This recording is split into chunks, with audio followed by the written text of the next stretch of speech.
baru. Korang minta maaf kalau ada salah silap. Ya, cakap habis. Jadi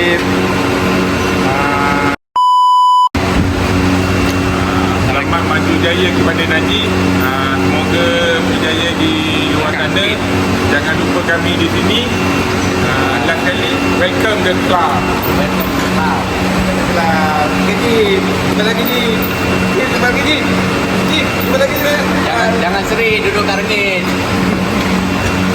Dah. Hidup Najib.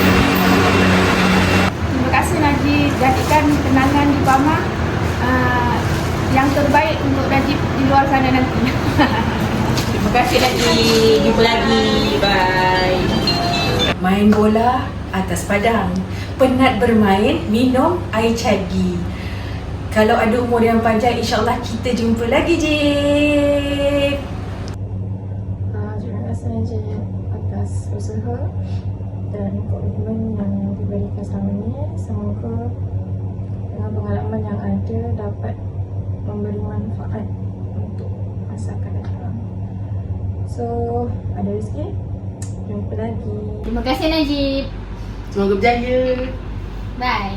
Kita jumpa lagi. Bye Najib, selamat wajib jaya. Nanti datang balik, jangan risau, nama kau ada. Bye-bye Kak Ngah. Terima kasih Najib sebab banyak bantu kita orang dekat pusat masa makanan Farma Renyit ni daripada A sampai Z. And semoga segala input-input dan ilmu yang kau dapat ke sini boleh dibawa ke dunia pekerjaan dan dunia realiti sebenar. And semoga Tun maju jaya dekat mana-mana pun kau berada. And semoga nanti kalau ada rezeki lagi, nanti kita jumpa lagi. Okay, bye. Hai Najib, selamat menjalani pengakhiran di Pusat Makanan Farma Renyit.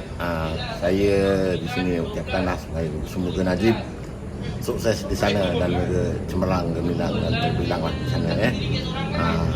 Halalkanlah apa yang saya temakan pada awak dan juga temarah ke apa semua bersalah silap halalkanlah ya. Okey, apa-apa hal, good best. Terima kasih dan selamat maju jaya. Bye.